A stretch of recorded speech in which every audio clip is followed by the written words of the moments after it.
अस्सलाम वालेकुम जी। Basic mathematics की सीरीज़ शुरू कर रहे हैं और ये आज हमारा लेक्चर नंबर 1 होगा। इसमें 5 मिनट पहले मैं आपके लेना चाहूँगा जिसमें मैं आपको बताऊँगा कि हम ये बेसिक मैथमेटिक्स जो है कंप्लीट कैसे करेंगे।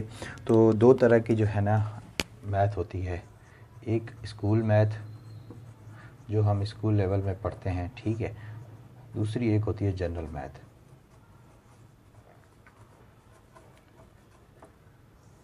तो कैंडिडेट को परेशानी उस वक्त आती है जब उसने स्कूल मैथ जो है नहीं पढ़ा होता सही से, ठीक है। और उसके साथ साथ जब फिर वो पेपर में अपेयर होता है तो स्कूल मैथ के साथ और जनरल मैथ के साथ जब दोनों मिला के वो क्वेश्चन आते हैं तो वो कंफ्यूज हो जाता है कि ये चीज़ें तो हमने पढ़ी ही नहीं। तो ये वाला जो सेशन है इसमें मैंने जो 2.5 मंथ का जो ड्यूरेशन रखा है उसको इस तरह डिस्ट्रीब्यूट किया गया है कि सबसे पहले हम स्कूल मैथ पढ़ेंगे।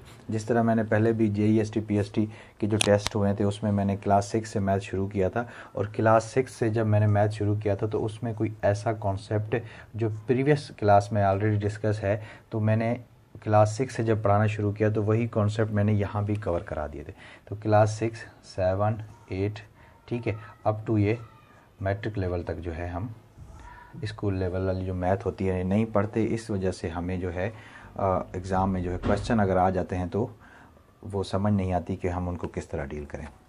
फिर उसके साथ जब जनरल मैथ के क्वेश्चन आ जाते हैं तो फिर वो पूरा ही जो है ना स्टूडेंट जो होता है जिसका मैथ का बैकग्राउंड नहीं, या जिसने इंटरेस्ट शो नहीं किया प्रीवियस क्लास में, तो वो कंफ्यूज हो जाता है। तो जो 2.5 मंथ का हमने ड्यूरेशन रखा है तो इसमें इंशाल्लाह ताला हम पहले स्कूल मैथ पढ़ेंगे, ठीक है। 1 मंथ, क्योंकि जितने भी एग्ज़ाम होते हैं उसमें स्कूल मैथ में से 40-50% क्वेश्चन लाजमी होते हैं, और इस तरह फिर 40-50% जो है जनरल मैथ मिला के जो है वो क्वेश्चनिंग की जाती है। तो 1 मंथ में इंशाल्लाह ताला हम इनको जल्दी जल्दी से कवर करेंगे। अब जिस तरह कोई भी टॉपिक है अगर हम पढ़ेंगे तो इस हिसाब से पढ़ेंगे कि वो पूरी क्लासेस को मीट करे। तो हम पहला महीना जो है इन 4-5 क्लासेस जो हैं 6, 7, 8, 9, 10 मतलब 5 क्लासेस हैं, ये हमारी 5 ईयर का ये समझें कि ये कोर्स है। हम इंशाल्लाह इसको वन मंथ में कवर करने की कोशिश करेंगे। थोड़ा सा मैं एफ़र्ट करूँगा, थोड़ी सी आपने एफ़र्ट करनी है कि मैं आपको मेन की चीज़ें बताता जाऊँगा कि क्या आपने इसमें से पढ़ना है, क्या नहीं पढ़ना, और प्रैक्टिस के लिए आपने एक्सरसाइज उसकी लाजमी करनी है। जब ये आपकी फ़ंडामेंटल, इसको हम बोलेंगे फ़ंडामेंटल, जब आपकी ये फ़ंडामेंटल बन जाएंगी तो इंशाल्लाह ताला आपका 50% जो भी पेपर आएगा ना, आप इस नॉलेज पे बेस पे जो 50% हल कर लेंगे। उसके बाद बात आती है ये जनरल मैथ की। जनरल मैथ में जो 50% आएगा वो जो मैंने टॉपिक शेयर किए थे आपके साथ कि एज प्रॉब्लम, रेशो प्रोपोर्शन और ट्रेन प्रॉब्लम, और इस तरह डिस्टेंस वाले जो प्रॉब्लम थे, इसके साथ साथ हमारे पास एवरेज, मीन, मीडियन, मोड, मैंने तमाम वो टॉपिक पहले भी मैंने मेरे ख़्याल में डिस्कस किए हुए हैं। तो वो तमाम टॉपिक हैं जिनको हम इसको पढ़ने के बाद फिर हम इस पे आएंगे। तो जब हम डायरेक्ट इस पे क्यों नहीं जा रहे, आपने कंफ्यूज नहीं होना, क्योंकि अक्सर कैंडिडेट यही सोचता है कि जो उसने पेपर फेस किया हुआ है एग्ज़ाम में बस वो डायरेक्ट उसी क्वेश्चन पे सर आ जाएँ, हमें बता दें ये कैसे होगा। इस तरह अगर करते रहेंगे तो कभी भी आपकी मैथ ठीक नहीं होगी। सबसे पहले आपको स्कूल मैथ ठीक करना होगा। स्कूल मैथ ठीक करने के बाद फिर हम इस पर काम करेंगे। 1 मंथ फिर इस पर हम काम करेंगे, 1 मंथ इसके लिए, 1 मंथ इसके लिए। जो रिमेनिंग हमारे 15 डेज़ हैं उसमें हम मुख्तलिफ़ किस्म के टेस्ट कंडक्ट करेंगे। प्रैक्टिस इन दोनों को मिला के मैं आपके टेस्ट लूँगा। और इसके बाद भी अगर किसी कैंडिडेट को अभी भी मसला है तो जो आपने फ़ीस पे की है पेड ग्रुप में, फ़र्दर कोई आपने फ़ी पे नहीं करनी। इंशाल्लाह ताला मैं आपको 3 मंथ तक भी पढ़ा सकता हूँ, लेकिन उसकी कोई एक्स्ट्रा चार्जेस नहीं होंगे। यहाँ ये चीज़ें बताने का मकसद यही है कि जब भी मेरे पास कोई स्टूडेंट आता है तो मुझे ये कहता है कि सर ये वाला जो पेपर मैंने देखा है ना, ये बस ये समझा दे मुझे, ठीक है, ये क्वेश्चन कैसे होगा ये समझा दे। तो भाई हो सकता है कि आपके एग्ज़ाम में वो वाला क्वेश्चन आ गया हो, लेकिन आने वाले एग्ज़ाम में कोई और क्वेश्चन आ जाए, क्योंकि मैथ वो वाहिद सब्जेक्ट है जहाँ पे क्वेश्चन तो रिपीट ही नहीं होता। आप दूसरे एग्ज़ाम देख लेंगे, जीके वाला क्वेश्चन रिपीट हो सकता है, लेकिन मैथ में क्वेश्चन रिपीट नहीं होगा बल्कि कॉन्सेप्ट रिपीट होगा। तो आपने कॉन्सेप्ट को जो है ठीक करना है। जब आपका कॉन्सेप्ट ठीक हो जाएगा, और वो कैसे ठीक होगा वो मैं समझ सकता हूँ कि एक जो बंदा मैथमेटिक्स में वीक है उसका कॉन्सेप्ट कैसे ठीक हो सकता है। पहले उसको फंडामेंटल पढ़ाई जाएंगी, उसके बाद फिर जनरल मैथ पे आएंगे, उसके बाद हम प्रैक्टिस पे आएंगे। और इनके ये नहीं कि हम लास्ट 15 डे प्रैक्टिस करेंगे, ये जब मैं 4 डे आ वीक में जब लेक्चर कंडक्ट करूँगा उसके साथ साथ भी आपको काम करना होगा और वीकली काम भी आपको दिया जाएगा। तो इंशाल्लाह ताला जब ये आप 2.5 महीने एक मरतबा अच्छे से पढ़ेंगे तो ये CSS की स्क्रीनिंग, IBA, FIA या किसी किस्म का एग्ज़ाम होगा उसमें आपको मैथ से कोई प्रॉब्लम नहीं होगा इंशाल्लाह ताला। जी, तो हम अपने फर्स्ट लेक्चर की तरफ मूव करते हैं। लेक्चर की तरफ जाने से पहले मैं आपको बताता चलूँ कि आपने अभी क्या करना है कि आपने क्लास 6, 7th, 8th और ये मैट्रिक वाली जो बुक है सिंथ टेक्स्ट बुक बोर्ड, ठीक है, वो आपने ले लेनी है, परचेज़ कर लेनी है। उसको आपने अपने हार्ड फॉर्म में अपने पास रखना है। मैं जो पढ़ाता जाऊंगा उसका आपको मैं सोर्स भी बताता जाऊंगा कि आपने कहाँ से ये चीज़ें देखनी है। उसके बाद उस पर आपने प्रैक्टिस करनी है। जब प्रैक्टिस करेंगे तो फिर आपकी जो मैथ वाली फोबिया है इंशाल्लाह ताला आराम आराम से ख़त्म होता जाएगा। ये मैं बुक्स आपको जो है ना अभी फ़िलहाल ग्रुप में PDF में मैं सेंड कर दूंगा, लेकिन आपने कोशिश करना है इसको हार्ड फॉर्म में ले लें, या अगर PDF जो मैं सेंड करूं अगर नहीं मिल रही बुक या दूर है तो आप इसको प्रिंट भी करवा सकते हैं।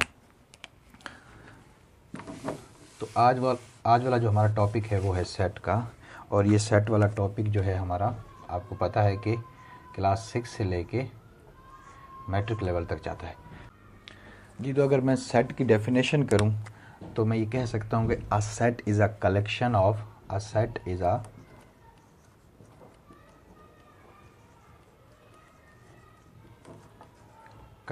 ऑफ दो मैं चीज़ें इसमें लिखूंगा, वेल डिफाइंड एंड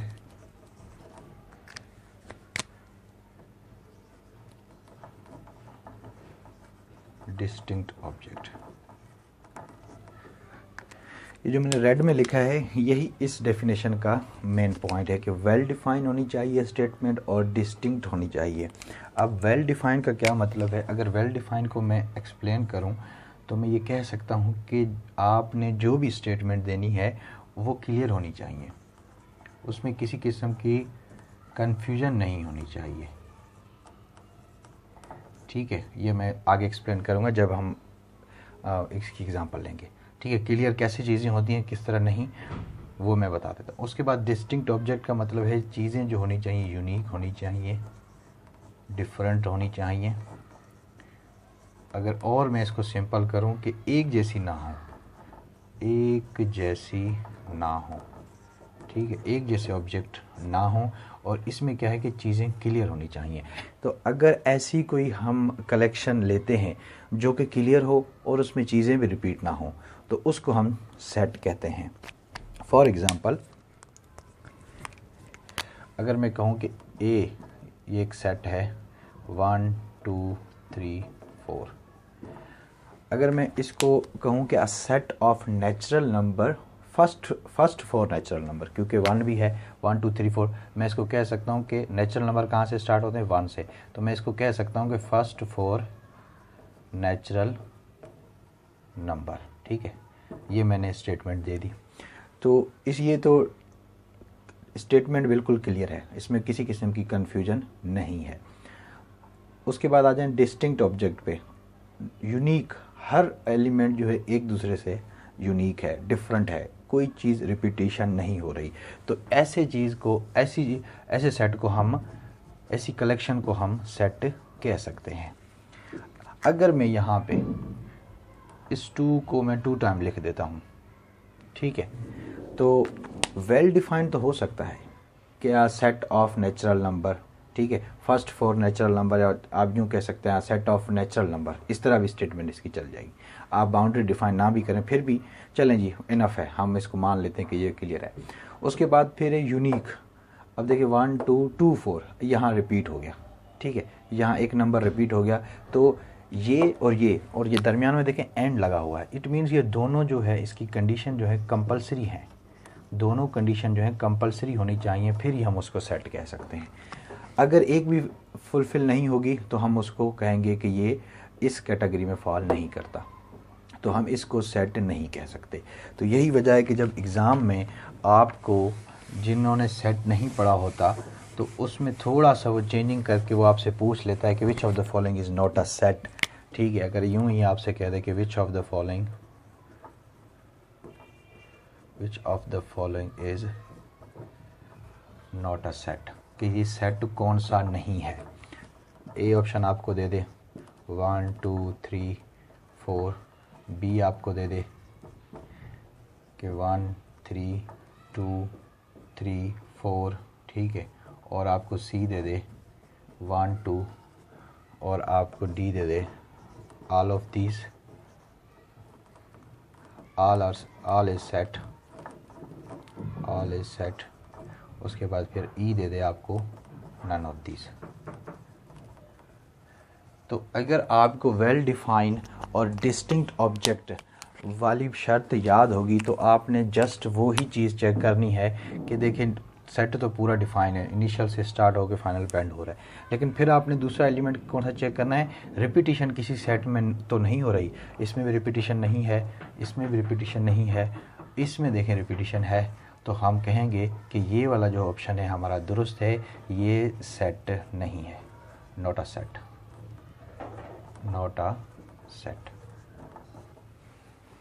तो देखें जब आप कॉन्सेप्ट लेकर चलेंगे तो आपको कॉन्सेप्ट लेने में 2 मिनट लग सकते हैं, लेकिन जब आपको कॉन्सेप्ट मिल गया किसी भी टॉपिक का तो उसके बाद आपने कंफ्यूज नहीं होना, कहीं भी कंफ्यूज नहीं होंगे। अब आपको ना इसमें रट्टे लगाने की ज़रूरत है, ना ही कोई चीज़ जहन में बिठाने की ज़रूरत है कि मैं सेट को यूँ याद रखूँगा, यूँ, बस जो उसकी डेफिनेशन है उसको पकड़ना है, उसको आपने सही से समझना है कि वो डेफिनेशन कह क्या रही है, उसके बाद आपके लिए काम आसान हो जाएगा। आई होप कि आपको ये सेट के समझ आ गया होगा। 2 मिनट ये अजान का ब्रेक लेते जी। तो सेट को हमने देख लिया। अब सेट की जो सेट को डिफाइन करने के तरीके हैं वो 3 तरीके हैं, तो ये भी MCQ बन सकता है। How many way to describe a set, वो हैं 3। अच्छा, आपने ना एक रजिस्टर ले लेना है, जो मैं लेक्चर डिलीवर कर रहा हूँ आपने उसको एज इट इज़ लिखते जाना है, ठीक है। फेयर करने की इस टाइम ज़रूरत नहीं है, फेयर आप तब करें जब आप पूरा लेक्चर ले लें, उसके बाद आप इसको फेयर किया करें। अभी जैसे मैं बताता जा रहा हूँ आपने वैसे ही उसको ना लिखते जाना है, तो आसानी होती है रिवाइज करने में। अच्छा, 3 तरीके होते हैं सेट को डिफाइन करने के ना। एक होता है डिस्क्रिप्टिव, एक होता है टेबुलर फॉर्म, एक होता है सेट बिल्डर नोटेशन। तो इंशाल्लाह इनको एक एक करके हम समझेंगे। सेट बिल्डर नोटेशन, तो ये भी MCQ बन सकता है। How many types to represent a set, there are 3 way to represent a set. Descriptive मतलब है, मैं थोड़ा सा इसको आपको बता देता हूँ कि कोई भी आपने स्टेटमेंट देनी है तो वो भी सेट का हिस्सा हो सकती है। मिसाल के तौर पर मैं कह सकता हूँ set of first 10 natural number, या मैं ये कह सकता हूँ सेट ऑफ फर्स्ट, ये नंबर सिस्टम इंशाल्लाह हम पढ़ेंगे, ठीक है। फर्स्ट 10 होल नंबर 0 से स्टार्ट होते हैं, नेचुरल नंबर 1 से। और अगर मैं इसको एक टेबुलर फॉर्म में लिखना चाहूँ, मतलब ब्रैकेट की शक्ल में मैं लिखना चाहूँ, तो आपने हर एलिमेंट के दरमियान, हर मेंबर के दरमियान दूसरे जब आप एलिमेंट लिखेंगे तो दरमियान में कामा यूज़ करेंगे, तो इसको कहते हैं सेट टेबुलर फॉर्म। उसके बाद सेट बिल्डर नोटेशन जो है, बिल्डर नोटेशन में हम x such that x belong to natural number, मतलब इस तरह जो है यूज़ करते होते हैं, हम एक स्पेशल सिंबल यूज़ करके हम इसको लिखते होते हैं। तो 3 तरीके हैं, आपने ये याद रखना है बस। डिस्क्रिप्टिव क्या होता है कि स्टेटमेंट की शक्ल में आपने कोई भी स्टेटमेंट दे दी। अब अगर ये तो मैंने सेट की दे दी, अगर मैं एक ऐसी स्टेटमेंट दूँ जो सेट ना कहलाए, तो मैं ये कह सकता हूँ कि सेट ऑफ लार्जर नंबर या ग्रेटर नंबर, ठीक है। तो ये देखें कि क्लियर स्टेटमेंट नहीं है। सेट ऑफ लार्जर नंबर, कितना लार्ज नंबर, कितना ग्रेटर नंबर, ये क्लियर नहीं है, मतलब पहली कंडीशन जो है उसमें फुलफिल नहीं हो रही। इस तरह अगर मैं इसको टेबुलर फॉर्म की शक्ल में मैंने लिखा है तो एलिमेंट मैंने इस तरह शो करा दिए, ठीक है। इसी तरह आप अगर बिल्डर नोटेशन में लिखना चाहें तो भी इस तरह लिख सकते हैं। तो आराम आराम से हम इनको लेकर चलेंगे। अगर सेट अगर डिस्क्रिप्टिव ही मतलब फुलफ़िल नहीं हुआ किसी सेट का तो उसका हम टेबुलर भी नहीं बना सकते, ठीक है। तो डिस्क्रिप्टिव जब सही स्टेटमेंट होगी तभी हम उसकी टेबुलर फॉर्म लिखेंगे, तभी हम उसको बिल्डर फॉर्म में लिख सकते हैं। या हम कह सकते हैं कि वो सेट की कैटेगरी में जब फॉल करेगा तब हम इनमें इसको डिस्कस कर सकते हैं। अगर वो सेट की कैटेगरी में फॉल नहीं कर रहा, डिस्क्रिप्टिव फॉर्म ही उसकी फॉल्स हो गई है, या वो जैसे मैंने बिल्डर नोटेशन में बताया था आपको, टेबुलर फॉर्म में बताया था, थ्री रिपीट हो गया, तो हम इसको सेट नहीं कह सकते, ठीक है। तो ये जब आगे हम इंशाल्लाह ताला पढ़ेंगे तो एक एक चीज़ को हमने डिटेल में पढ़ना है। फ़िलहाल यहाँ आपने ये याद रखना था कि how many types to represent set, there are 3 way to represent set, descriptive, tabular and set builder notation. Descriptive में क्या होता है कि स्टेटमेंट की शक्ल में कोई भी हम सेट को डिफाइन कर सकते हैं। टेबुलर फॉर्म के में क्या होता है कि हम ब्रैकेट की शक्ल में सेट को लिखते हैं, दरमियान में कॉमा यूज़ करते हैं। सेट बिल्डर नोटेशन जो है उसमें हम स्पेशल सिंबल का इस्तेमाल करते हुए हम इस तरह लिखते हैं कि x at that x belong to, यह हर किसी में लिखना है, और बिलोंग टू नेचुरल नंबर है तो नेचुरल नंबर, और अगर होल नंबर है तो होल नंबर लिख देते हैं। तो इस तरह हम इसको इंशाल्लाह आगे इसको बहुत डिटेल के साथ पढ़ेंगे।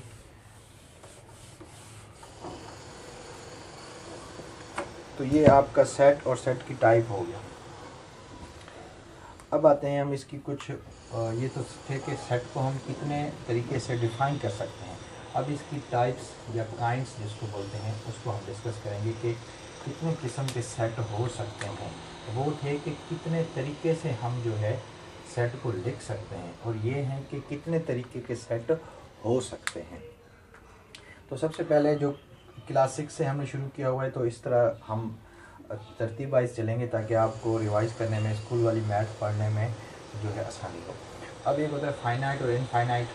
जो छोटा कॉन्सेप्ट होगा मैं उसकी डिटेल में नहीं जाऊँगा। Finite and infinite set. Finite का मतलब क्या होता है, जो जिसको हम काउंट कर सकें। इनफाइनाइट का मतलब अनगिनत, जिसको हम काउंट ना कर सकें। तो इसको इन शॉर्ट आपने याद रखना है, अनकाउंटेबल सेट भी होते हैं और काउंटेबल सेट भी होते हैं।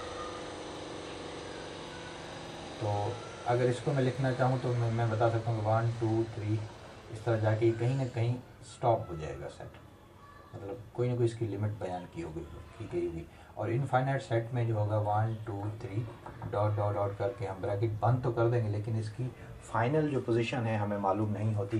तो ऐसे सेट को हम कहते होते हैं इनफाइनाइट सेट, फाइनाइट और इनफाइनाइट। उसके बाद फिर दूसरा सेट आता है हमारे पास एम्प्टी और null set. Empty and null set, empty और null set and singleton set. Empty और नल एक ही बात है, ठीक है। एंड नल सेट मतलब एम्प्टी का मतलब होता है खाली, नल सेट मतलब जिसमें कोई भी एलिमेंट एग्जिस्ट ना करता हो। तो अगर आपको इस तरह दिया जाए कि ये किस चीज़ को रिप्रेजेंट करता है, तो आपने वहाँ पे एम्प्टी या नल सेट में से दोनों एक को सिलेक्ट करना है, सिंगलटन को नहीं सिलेक्ट करना।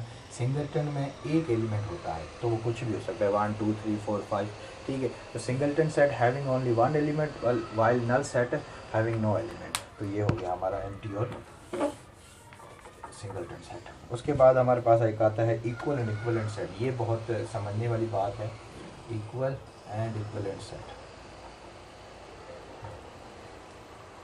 इसमें अक्सर जो है क्वेश्चन देखने को मिलता है। अच्छा, इक्वल में याद रखिएगा, सबसे पहले तो मैं आपको इक्विवेलेंट की बात बता दूं, फिर क्योंकि इसमें एक कंडीशन है और इसमें दो कंडीशन है। इसमें इक्विवेलेंट में कंडीशन है कि नंबर ऑफ एलिमेंट इक्वल होने, नंबर ऑफ एलिमेंट इक्वल होने चाहिए, पहली बात। इसमें जो है नंबर ऑफ एलिमेंट इक्वल होने चाहिए, प्लस ये सेम भी होने चाहिए। दो कंडीशन है इसमें। क्या मतलब कि इक्वल की अगर हम बात करेंगे तो नंबर ऑफ एलिमेंट तो बराबर हो ही हो, लेकिन वो एलिमेंट एक जैसे भी होने चाहिए। मिसाल के तौर पर अगर मैं ये सेट ले रहा हूँ ए 1 2 3 4, और मैं बी सेट ले रहा हूँ A B C and D, ये 4 मेंबर हैं और ये 3 मेंबर हैं। मेंबर किस तरह काउंट करेंगे, जितने उसके अंदर कामाज होंगे, कामा प्लस 1 कर देंगे, तो ये आपके पास नंबर ऑफ एलिमेंट आ जाएंगे, नंबर ऑफ एलिमेंट या मेंबर इन द सेट। तो इसमें 3 कामा हैं तो 1 + 4, इसमें 3 कामा हैं तो 1 + 4। ये मैं क्यों बता रहा हूँ कि कामा को कंसीडर करना है आपने, क्योंकि अक्सर 1 2 3 4 5 6, तो इसको 1 2 3 4 5 6 पूरा का पूरा काउंट नहीं करना आपने कि ये 6 मेंबर है, ये 6 मेंबर नहीं है। आपने कामा को देखना है, कामा कितना है, 1 कामा है, तो कामा में 1 ऐड करेंगे तो ये पूरे के पूरे 2 एलिमेंट हुए। ठीक है, इंशाल्लाह इस पर भी हम सीक्यूज करेंगे। तो इस वजह से मैंने आपको बता दिया कि जब भी आपने नंबर ऑफ एलिमेंट किसी भी सेट के मालूम करने हैं तो उसके कामा देखें कितने हैं, उसमें 1 ऐड कर दें तो ये आपके नंबर ऑफ एलिमेंट आ जाएंगे।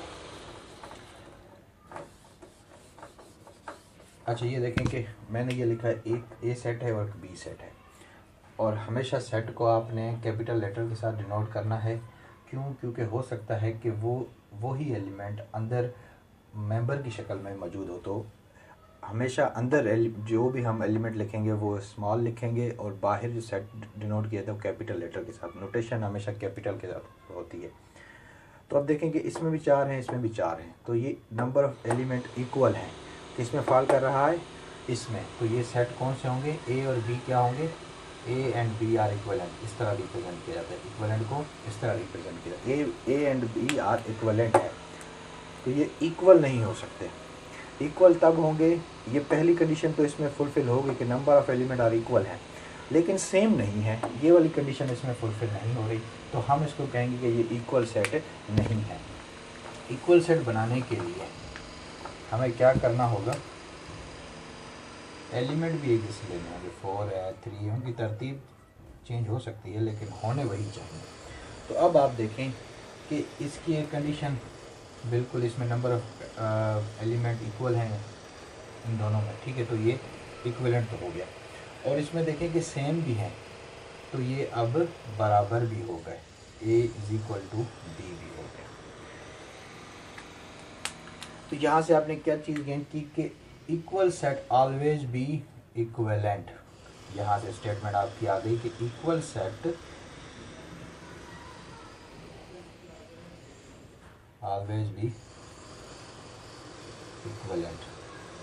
जो इक्वल सेट होते हैं वो हमेशा इक्विवेलेंट भी होते हैं। इसके उलट ऑल इक्विवेलेंट सेट में नॉट बी इक्वल। जो तमाम के तमाम जो इक्वल सेट हैं इक्विवेलेंट तो हो सकते हैं, लेकिन इक्विवेलेंट सेट तमाम के तमाम इक्वल नहीं हो सकते। तो ये जो आप स्टेटमेंट अक्सर सुनते हैं मैथ में, वो या इस कॉन्सेप्ट पर बेस करते हैं। तो आई होप कि आपको ये इसकी समझ आ गई है।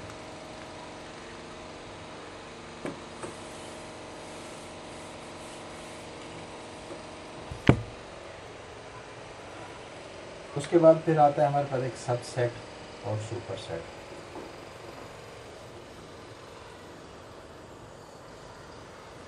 Subset and superset. सबसेट, ये देखें, सेट का सबसेट मतलब छोटा हिस्सा। अगर हमारे पास एक ए है 1 2 3 4 5, और अगर मैं इसका एक सबसेट बनाना चाहूँ तो कुछ एलिमेंट अगर मैं इसके ले लूँ 4 और 5, तो आप ये देखें कि जो बी है वो ऐसा लग रहा है कि जैसे ए का सबसेट हो। ऐसा है कि नहीं, क्योंकि 4 और 5 अगर इतना है तो मैं इसको यूँ भी तो लिख सकता हूँ ना कि 1 2 3, ठीक है, उसके बाद ये 4 5 ऐसा है जैसे कि ये बी का हिस्सा हो। तो अगर कोई छोटा सेट किसी मतलब छोटा सेट कैसे डिफाइन होगा कि उसके जो एलिमेंट हैं वो किसी बड़े सेट से लिए गए हों या उसमें भी एग्जिस्ट करते हों, तो ऐसे सेट को हम कहते हैं कि ये सबसेट है। और सबसेट को डिनोट करने का मैं चीज़ें आपको आसान करके बताता जा रहा हूँ ताकि आपके लिए आसानी हो। और मैथ की यही खूबी है कि आप उसको किसी लैंग्वेज में पढ़ सकते हैं, लेकिन आपका कॉन्सेप्ट सही होना चाहिए। तो मैं ये कह सकता हूँ कि जो बी है वो सबसेट है किसका? ए का, मतलब एक छोटा हिस्सा है। इसके बाद अगर मैं सुपर सेट की बात करूं तो जब ए बी का सबसेट होगा, जब बी ए का सबसेट होगा तो ए क्या होगा? जिस सेट से वो एलिमेंट लिए जाएंगे वो उसका सुपर सेट कहलाएगा। और उसको डिनोट करने का तरीका जो होता है बी इज़ अ, बस इसकी डायरेक्शन आपने उल्टी कर देनी है। ए अगर इसका जो ओपन साइड है राइट साइड पे ओपन होगी तो ये सबसेट है, और अगर इसकी लेफ़्ट साइड पे ओपन कर रहे हैं तो सुपर सेट की वो साइन होगी। ये आपने याद रखना है, ये है सबसेट, तो इसको अगर यूँ उल्टा दे तो ये हो जाएगा सुपर सेट। इसको एक मतलब और देख लें कि अगर इन पे हम एग्जांपल करेंगे, एक्सरसाइज करेंगे तो इंशाल्लाह और आपको क्लियर हो जाएगा। अभी आपने कॉन्सेप्ट लेना है कि अगर ए सेट है और अगर मैं बी सेट का जो है कुछ हिस्सा, कुछ एलिमेंट, वो तमाम एलिमेंट जो बी में एग्जिस्ट करते हैं, तो मैं कह सकता हूँ कि बी जो है ए का सबसेट है। और इसके बरक्स जिस सेट से वो एलिमेंट लिए जाएंगे, छोटा हिस्सा बनाया जाएगा, तो उस बड़े सेट को उसका सुपर सेट कहा जाएगा। तो ये आपने तमाम चीज़ें लिखते जाएं इंशाअल्लाह। इस पे एग्जांपल, इस पे एक्सरसाइज, इस पे एमसीक्यूज़ करेंगे तो फिर आपको पता चल जाएगा कि ये। उसके बाद हमारे पास आता है एक प्रॉपर सेट और एक आता है इम्प्रॉपर सबसेट। अच्छा, एक आपने पढ़ा सेट, उसके बाद हमने नीचे क्या पढ़ा, उसका सबसेट। अब फिर सबसेट की दो डेफिनेशन है, दो टाइप्स हैं। एक आता है हमारे पास प्रॉपर और एक आता है हमारे पास इम्प्रॉपर। होता यही, ये भी सबसेट ही है, मतलब एक बड़े सेट का एक हिस्सा ही होता है, लेकिन इसमें अब उन्होंने टाइप कर दी। अब टाइप ये क्या कि if A is a subset of B and also B is not equal to B, then A is a proper subset of B. इसकी डेफिनेशन ये कहती है, अगर मैं आपको बताऊं कि अगर आपने कोई एक ए सेट लिया है 1 2 3 4 5, ठीक है, और इसका जो बड़ा सेट है वो है हमारे पास बी, और उसके एलिमेंट है 1 2 3 4 5 6। अब पहली लाइन इसकी पढ़ें, ये आपने पेज खोल लेना है, उसको हम डेफिनेशन पढ़ते हुए समझेंगे। If A is a subset of B, अब देखें ए क्या बी का सबसेट है, बिल्कुल है, 1 to 5 इसके एलिमेंट हैं, हो गया। आगे चलें, if A is a subset of B also B is not equal to A, B is not equal to A मतलब तमाम के तमाम एलिमेंट नहीं होने चाहिए, ठीक है, not equal to B, then we can say that A is a proper subset of B. In simple मैं आपको बता दूं कि एक एलिमेंट कम होना चाहिए, बस इन शॉर्ट में अगर आपको समझाना चाहूँ कि अगर आप सबसेट किसी का ले रहे हैं, ठीक है, अगर सबसेट कोई है लेकिन उसमें कोई एक ऐसा एलिमेंट होना चाहिए जो कि छोटे सेट में ना हो। एक और एग्जांपल की वजह से समझाता हूँ आपको कि एक हमारे पास बी है और उसके एलिमेंट है ए बी सी डी। तो अगर मैं इसका एक प्रॉपर सबसेट बनाना चाहूँ ना, तो बस इसमें से एक एलिमेंट कम रखना है मुझे, ए बी सी। तो आप देखें A is a proper subset of B, क्योंकि तमाम के तमाम एलिमेंट जो ए के हैं वो बी में मौजूद हैं, लेकिन बी में एक ऐसा एलिमेंट है जो कि ए में नहीं है। बी में एक ऐसा एलिमेंट है जो ए में नहीं है, या यूँ कह लें कि जो ए में एक ऐसा एलिमेंट मौजूद नहीं जो कि बी में है। तो ऐसे सेट को सबसेट तो होगा जो हमने डिफ़ाइन कर लिया, लेकिन कौन सा होगा, अब प्रॉपर होगा कि इम्प्रॉपर, ये डिफ़ाइन करेगा उसके एलिमेंट पे। अगर एक एलिमेंट कम होगा तो हम उसको कहेंगे कि ये प्रॉपर सबसेट है। अगर हो जाता है क्या होगा, अगर वो भी पूरा हो जाता है तो वो प्रॉपर, तो फिर वो इम्प्रॉपर में आ जाएगा। बस ये कॉन्सेप्ट आपने समझना है। आई होप कि आपको समझ आएगा। एक सेट का हमने सबसेट बनाया है, ठीक है, उस सबसेट की भी दो टाइप्स हैं, प्रॉपर और एक इम्प्रॉपर। सबसेट में अगर आपने बनाया है ऐसा कि अगर एक एलिमेंट सबसेट में मौजूद नहीं है, ऐसा जो कि ऊपर वाले में एटलीस्ट, ज़्यादा भी हो सकते हैं, ठीक है, तो वो हो जाए कहलाएगा प्रॉपर। अगर हो जाते हैं तो इम्प्रॉपर। तो अब ये देखें, अगर इसमें भी डी आ जाता है तो इसमें ये देखें कि ये दोनों बराबर भी हो गए, इम्प्रॉपर सबसेट अब बराबर भी हो गए, ठीक है, इक्विवेलेंट तो नहीं है लेकिन इक्वल भी हो गए और इम्प्रॉपर भी हो गए। तो इम्प्रॉपर सबसेट को हम एज आ इक्वल सेट भी ट्रीट कर सकते हैं। तो अगर एग्जांपल में आपको दे दिया जाए, अगर दोनों ऑप्शन दिया जाए तो हम दोनों सेट पे कहेंगे बोथ ऑफ देम, कि दोनों हो सकते हैं, इम्प्रॉपर सबसेट भी हो सकते हैं और इक्वल सेट भी हो सकते हैं। अगर वो सबसेट की नज़र में बात करें तो फिर आपने इम्प्रॉपर, अगर वो वैसे ही पूछ ले दोनों ऑप्शन की पॉसिबिलिटी बनती हो तो आपने दोनों सेलेक्ट करना। इंशाअल्लाह एमसीक्यूज़ करेंगे तो आपको क्लियर होगा। यहाँ आपने चीज़ क्या याद रखनी है, नटशेल में दोबारा बता देता हूँ कि अगर आप कोई एक ऐसा सेट बना रहे हैं, ठीक है, जो आपको दिया जाए और आपसे पूछा जाए ए क्या है, इसका कौन सा सबसेट है, प्रॉपर है कि इम्प्रॉपर, आपने देखना है अगर एक एलिमेंट इसमें नहीं है ऐसा जो कि ऊपर वाले में मौजूद है तो हम कहेंगे ये प्रॉपर सबसेट है, सबसेट तो है लेकिन प्रॉपर है। अगर इसमें वो भी आ जाता है तो हम कहेंगे ये इम्प्रॉपर सबसेट है, अगर सबसेट की नज़र में हमसे वो बात करें। आई होप कि आपको समझ आया होगा। फिर भी अगर किसी को कोई इसमें कन्फ्यूजन है तो ग्रुप में मुझसे पूछ सकते हैं, इंशाअल्लाह मैं और क्लियर करूँ।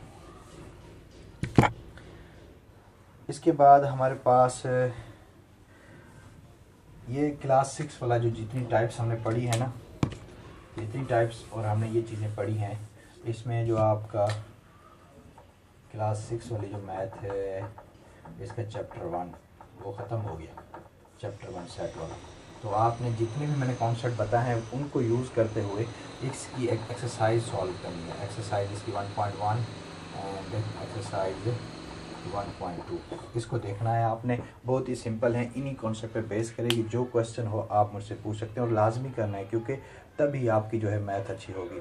इस पर कोई भी अगर क्वेश्चन नहीं आता आप मुझसे व्हाट्सअप के थ्रू जो पेड ग्रुप मेंबर है मेरे जो ग्रुप में ऐड हैं वो डायरेक्ट जो है मुझसे पूछ सकते हैं उसी टाइम, और जो यूट्यूब पे देख रहे हैं तो वो कमेंट कर दें, मैं इंशाल्लाह बता दूंगा जो क्वेश्चन इनमें से नहीं होगा। क्योंकि अगर मैं एक्सरसाइज पे जाऊंगा तो हमें टाइम बहुत लग जाएगा, पूरी मैथ पढ़नी है तो कुछ जिम्मे आपके भी लगाऊंगा। मतलब पहले ही मैंने कह दिया कॉन्सेप्ट तो यही है जो मैंने बताएं, लेकिन अब आपने प्रैक्टिस लाजमी करनी है। एक्सरसाइज 1.1 और 1.2 ये दोनों एक्सरसाइज आपने सॉल्व करनी है। उसके बाद हम आते हैं क्लास 7 में जो सेट बयान किया गया है। क्लास 7 में जो सेट है उस पर आते हैं, थोड़ा स्पीड से जाएंगे तभी हम अपने टारगेट को अचीव करेंगे और फिर रिवीजन भी होंगी, टेस्ट भी होंगे। अच्छा, जो क्लास 7 में है ना इसकी ऑपरेशन ऑफ सेट बताया गया है। Operation of set, operation of set मतलब कि यूनियन ऑफ सेट और intersection of set. Union of set और इंटरसेक्शन ऑफ सेट क्या होते हैं ये हमने पढ़ना है। यूनियन ऑफ सेट का मतलब है कि जब भी हम दो सेट लेंगे तो उसका जो हम यूनियन अगर निकालेंगे, इसको यूँ रिप्रेजेंट किया जाता है और इसको यूँ, ठीक है। तो यूनियन जब हम निकालेंगे तो आइदर ए और बी या जो भी हम सेट लेंगे और इसमें होगा ए एंड बी, ये याद रखना है आपने। मैं इसकी एग्जांपल बताऊंगा लेकिन ये आप इसको याद करें कि मिसाल मेरे पास सेट है ए है 1 2 3 4 एंड 5 और मेरे पास बी सेट है 1 3 5 7। और अगर आपसे कह दिया जाए कि ए इंटरसेक्शन बी निकालें क्या होगा, या वो क्वेश्चन मार्क कर दे, तो इंटरसेक्शन में आपने याद रखना है कि वही एलिमेंट पिक करने हैं जो कि दोनों में हों। और जो दोनों में कौन है, 1 1 है 1 आ गया, 3 है 3 आ गया, 5 है 5 आ गया। ये लेंगे आपका इंटरसेक्शन निकल आया ए बी का। इंटरसेक्शन क्या होगा, इंटरसेक्शन यहीं से याद रखें कि जो उनमें इंटरसेक्ट कर रही हों चीज़ें एक जैसी हों तो वो हमने पिक करनी है। इसके बरक्स अगर आपसे कहा जाए इसी सेट का आपसे कहा जाए कि ए यूनियन बी निकालें, तो ए यूनियन बी आपने कैसे निकालना है, आइदर ए और बी, आइदर हो मतलब दोनों में से अगर किसी में भी एक है तो आपने उसको लिख लेना है। तो ये देखें 1 1 2 3, यहाँ भी 3 5, यहाँ भी 5। तो हमने सेट वाली डेफिनेशन को याद करते हुए कोई भी नंबर रिपीट नहीं करना, अगर ये दोनों में है तो उसको एक टाइम लिखना है। अब यहाँ भी 1 है यहाँ भी, तो मैं 1 और 1 नहीं लिखूँगा, ठीक है, क्योंकि रिपीटिशन हो जाएगी, सेट की डेफिनेशन में जो फुलफिल नहीं करेगी। उसके बाद फिर क्या है, अच्छा आपने मैंने तक इसको असेंडिंग ऑर्डर में लिखना है, ठीक है, इंक्रीजिंग ऑर्डर में लिखना है। 2 उसके बाद फिर 3 4 फिर 5 है 5 फिर 6 नहीं है तो 6 अपनी तरफ से नहीं लिखना। असेंडिंग ऑर्डर का मतलब है जो नंबर हैं उनको तरतीब से लिखना है। और ये आपका आ गया A union B. A union B कैसे निकालेंगे कि जब भी आपके पास ए यूनियन बी का क्वेश्चन आ जाए तो आपने आइदर ए और बी मतलब जो आप ए और बी कौन से जो दो सेट आप ले रहे हैं, फर्स्ट सेट या सेकंड सेट, आप इसको भी यूँ भी कह सकते हैं। उसके साथ अगर इंटरसेक्शन की बात की जाए तो वो सेट लिखने हैं, वो एलिमेंट लिखने हैं उस सेट के जो कि एक जैसे हों। एक और एग्जांपल करते हैं। अब ये देखें कि ए है मेरे पास, ए बी सी डी ई, उसके बाद बी सेट है मेरे पास B C D F G H, ठीक हो गया। अगर कह दिया जाए कि आप इसका यूनियन निकालें, A union B, A union B क्या होगा, तो हमने असेंडिंग ऑर्डर में, इंक्रीजिंग ऑर्डर में चीज़ें लिखनी है, ठीक है। तो ए बी सी डी ई, तो ये बी सी डी, ये देखें बी सी डी इधर आ गया, उसके बाद ई ख़त्म हो गया, ई के बाद फिर एफ जी और एच, तो ये आपने लिख लिया। अगर आपसे कह दिया जाए इंटरसेक्शन, इंटरसेक्शन में जो एक जैसी चीज़ें हैं उसको आपने एक टाइम लिखना है, बी है, उसके बाद फिर सी है, दोनों में फिर सी आ गया, उसके बाद फिर डी है, ये डी आ गया, ठीक है। तो ये आपका इंटरसेक्शन आ गया। तो सेट में से क्वेश्चन आए हुए थे जो अभी आईए के पेपर में उसमें आए हुए थे, तो असेंडिंग ऑर्डर में आपने उसको, इंक्रीजिंग ऑर्डर में आपने उसको लिख लिया। तो ये हो गया यूनियन और इंटरसेक्शन। उसके बाद डिसजॉइंट सेट का मतलब क्या होता है, आपने इसकी डेफिनेशन याद रखनी है, इस सेट में है, इस चैप्टर में। Disjoint set having no common element, common element या मेंबर, ठीक है, जिसमें कोई भी एलिमेंट आपस में कॉमन ना हो, उसको हम कहेंगे कि डिसजॉइंट सेट है। और उसके साथ एक आता है इसके अपोजिट में ओवरलैपिंग सेट। ओवरलैपिंग सेट में having at least one common element, जिनकी इंटरसेक्शन में हमें एटलीस्ट कोई ना कोई एक कॉमन मिल जाए तो हम उसको ओवरलैपिंग कहेंगे। एटलीस्ट है, एक से ज़्यादा भी हो सकता है, इसमें पूरा नो। मिसाल के तौर पे ए 1 2 3 एंड बी है 4 5 6, तो अगर आपका कहा जाए कि इसका ए इंटरसेक्शन बी निकालें तो क्या आएगा, इसके ए इंटरसेक्शन बी में हमें क्या मिलेगा, दोनों में कोई चीज़ कॉमन नहीं है, तो हम कह सकते हैं कि हमें इसके रिजल्ट में डिसजॉइंट सेट मिलेगा, डिसजॉइंट सेट मिलेगा। और अगर मैं कोई एक नंबर इसमें 4 इधर भी लिख दूं, इधर भी, तो उसके नतीजे में हमें एक एलिमेंट इनमें मिलेगा, तो हम कहेंगे कि ये एक ओवरलैपिंग सेट है, इनका कहीं ना कहीं एक कॉमन पॉइंट बनता है। उसके बाद फिर हमारे पास आता है कि यूनिवर्सल सेट और एक कॉम्प्लीमेंट।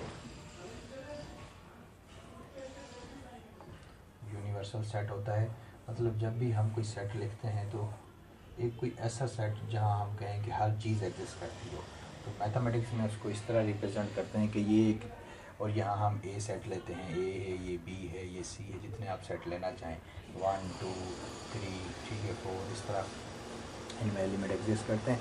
लेकिन हम यूँ का सपोज करते हैं कि ये एक ऐसा सेट है जहाँ हर नंबर, हर एलिमेंट एग्जिस्ट करता है, जिसको हम यूनिवर्सल सेट का नाम दे देते हैं। जैसे कायनात में हर चीज़ एग्जिस्ट करती है, वैसे ही मैथमेटिक्स में जो यूनिवर्सल सेट है वहाँ पे हर एलिमेंट एग्जिस्ट करता है। जो भी हम सेट छोटा कंसीडर करेंगे वो एग्जिस्ट करता होगा कहाँ पे, यूनिवर्सल सेट में। उसके बाद एक आता है कम्प्लीमेंट सेट, ये हमने क्यों पढ़ा वो यहाँ आपसे क्लियर हो जाएगा।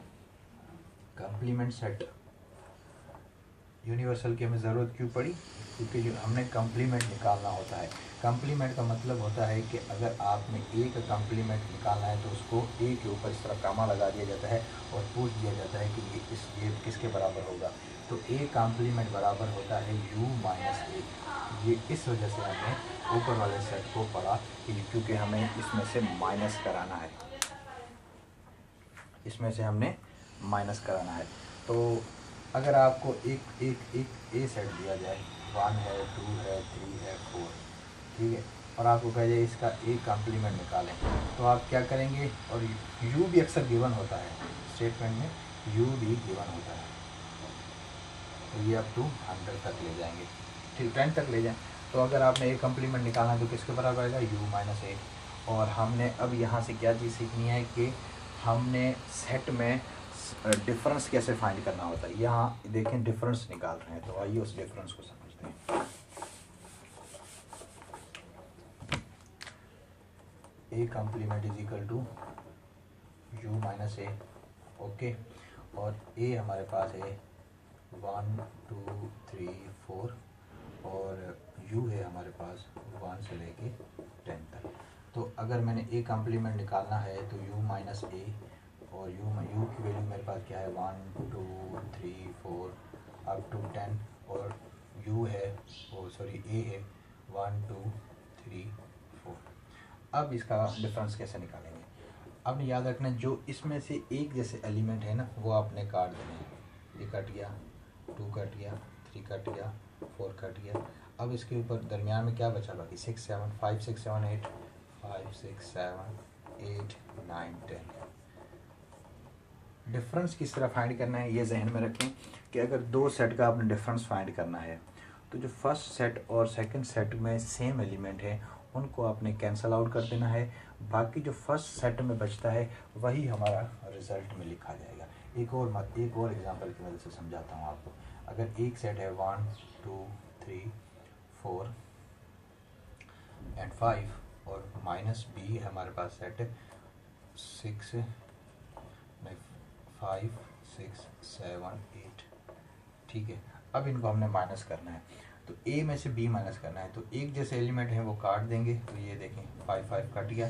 उसके बाद और कोई नंबर एलिमेंट इधर नहीं कट रहा, तो हमारे पास क्या बचेगा ये वाला 1 2 3। इस सेट में क्या बचता है क्या नहीं बचता उससे हमें गर्ज नहीं है। हमारा गर्ज किस में है, पहले वाले सेट में है। पहले वाले सेट में जो सिमिलर हैं दूसरे से वो आपने कट कर देने हैं, मतलब ख़त्म कर देने हैं। और बाकी जो सेट में पहले सेट में जो एलिमेंट बचेंगे वो हमारा एज अ रिज़ल्ट होगा। तो कम्प्लीमेंट अगर आपको किसी सेट का भी कहा जाए तो आपने यू में से उस सेट को माइनस करना है। एट रिज़ल्ट में हमें क्या मिलेगा, उस यूनिवर्सल का कोई ना कोई हिस्सा मिलेगा। ए माइनस बी कर रहे हैं, अगर कोई भी कॉमन ना हो, मिसाल के तौर पर इनमें अगर कोई भी कॉमन ना होता, अगर ये भी ना होता तो 1 2 3 4 5 है, 4 है और 6 7 8 है, तो रिज़ल्ट में क्या मिलेगा हमें 1 2 3 4 ही मिलेगा। क्योंकि 5 दोनों में नहीं, कोई डिडक्शन नहीं है, कोई कैंसिल आउट नहीं हो रहा, तो आपने एज इट इज़ फर्स्ट को लिख देना। हमारा कंसर्न कहाँ पे होगा, फर्स्ट सेट में, ये याद रखना फर्स्ट सेट में होगा। और कम्प्लीमेंट आपने किस तरह फाइंड करना है वो भी मैंने आपको यहाँ बता दिया। तो ये क्लास 7 में इतना ही पढ़ने वाला है। अब आपके जो है ना दो चैप्टर हो गए, 2 चैप्टर हो गए आज के लेक्चर में। इसके एक 6 का 7th का, ठीक है, सेट, और दोनों का चैप्टर नंबर 1 है, इसका भी फर्स्ट और इसका भी फर्स्ट। तो आपके अब जिम्मे है कि आपने जितने भी मैंने कॉन्सेप्ट बताए उनको आपने लिख लिया होगा, और उसके बाद आपने एग्जाम्पल पे आ जाना है और एक्सरसाइज पे आ जाना है। अगर कहीं भी कोई कन्फ्यूज़न है आप मुझसे पूछ सकते हैं, और प्रैक्टिस लाजमी करनी है। आपको पता है कि आप तो मेच्योर लोग हैं, आप मेरे जितने ही हैं, तो आपको ये बताने की ज़रूरत नहीं है कि मैथमेटिक्स प्रैक्टिस मांगता है कि नहीं। मैथमेटिक्स बिल्कुल प्रैक्टिस मांगता है, तो आपने प्रैक्टिस लाजमी करनी है, इनकी एक्सरसाइज सॉल्व करनी है। तो कल तक अगर आपको कोई भी इनमें मसला है तो आप मुझसे पूछ सकते हैं। कल तक इसीलिए कह रहा हूँ क्योंकि आप लोग करेंगे, अभी आपने चीज़ें समझी हैं तो आपको जल्दी जो है पर्सनलाइज हो सकते हैं। उसके बाद भी अगर कभी भी आप पढ़ें तो आप मुझसे व्हाट्सएप के थ्रू कोई भी कन्फ्यूजन हो इस लेक्चर के दौरान या आने वाले जितने भी लेक्चर हैं तो वो पूछ सकते हैं। तो मिलते हैं नेक्स्ट वीडियो में, तब तक के लिए इजाज़त।